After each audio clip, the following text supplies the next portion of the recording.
Assalamu alaikum, welcome to Learners Academy. This is Rida Bashir and the topic is assessment of intelligence.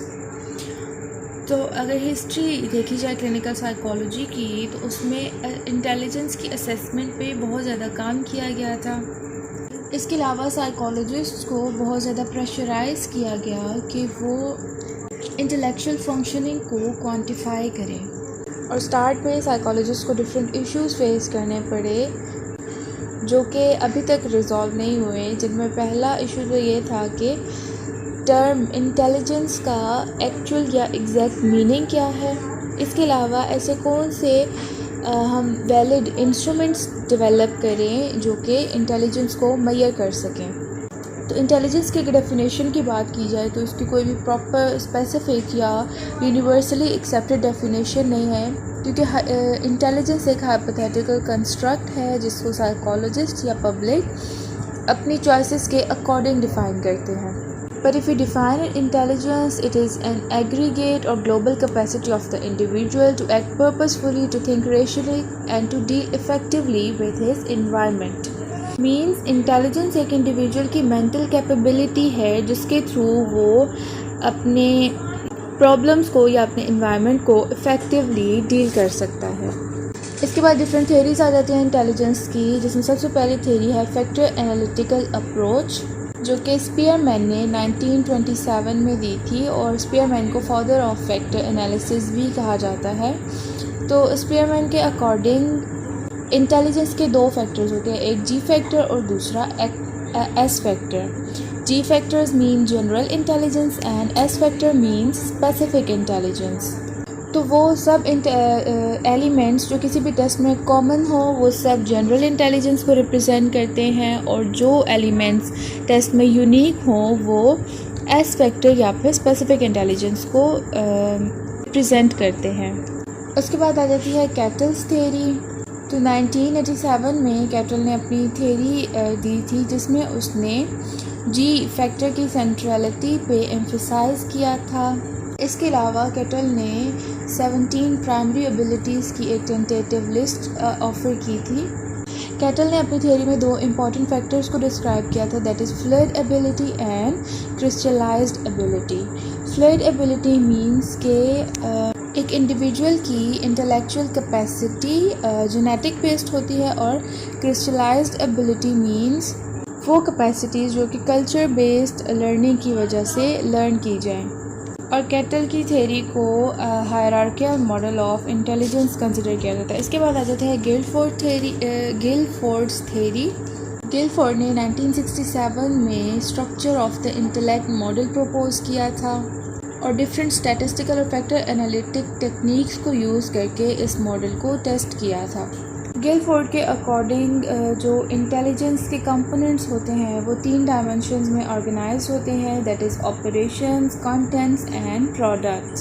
Operations میں individual کی cognition, memory, diversion production, conversion production اور evaluation آ جاتی ہے، جبکہ content dimension میں وہ areas of information involve ہوتے ہیں جن پہ آپریشنز پرفارم کیے جاتے ہیں، like figural, symbolic, semantic and behavioural. اور جب کسی بھی اسپیسیفک ٹائپ آف کانٹینٹ پہ ایک پرٹیکولر مینٹل آپریشن اپلائی کیا جاتا ہے تو اس سے 6 پاسبل پروڈکٹس پرووائڈ ہوتے ہیں، that is units, classes, systems, relations, transformations and implications. اور اگر ان تمام کمبینیشنز کو دیکھا جائے تو as a result 120 separate intellectual abilities آتی ہیں. اس کے بعد گارڈنر نے 1983 میں ملٹیپل انٹیلیجنس تھیوری دی تھی، جس کے اکارڈنگ ہیومن انٹلیکچوئل کمپیٹنسی میں different set of problem solving skills involve ہوتے ہیں، جس کے تھرو ایک انڈیویجول اپنے پرابلمس کو یا ڈیفیکلٹیز کو ریزالو کر سکتا ہے. گارڈنر نے یہ سجیسٹ کیا کہ ایک فیملی آف 6 انٹیلیجنسز ہوتی ہے، جس میں انہوں نے کہا کہ linguistic, musical, logical, mathematical, spatial, bodily kinesthetic and personal intelligence آ جاتی ہے. اس کے بعد اگر ہسٹری دیکھی جائے انٹیلیجنس ٹیسٹنگ کی تو 2 امپورٹنٹ ہسٹوریکل ڈیولپمنٹس نے انٹیلیجنس ٹیسٹنگ کی میجرمنٹ کو انفلوئنس کیا تھا. پہلا تو یہ کہ کمپلسری ایجوکیشن کے لیے جو موسٹلی اسٹوڈنٹس آتے تھے وہ ان ایجوکیٹڈ فیملی سے آتے تھے جو کہ نیٹیو لینگویج کو انڈرسٹینڈ نہیں کر پاتے تھے. ایز اے ریزلٹ اسکولز میں جو فیلئر ریٹ تھا وہ ڈرامیٹیکلی انکریز ہوا تھا. تو اس فیلئر ریٹ کو کم کرنے کے لیے سائیکالوجسٹ کو پریشرائز کیا گیا کہ وہ کوئی ایسا اسسمنٹ ٹول آئیڈینٹیفائی کریں جس کے تھرو اس ریٹ کو کم کیا جا سکے.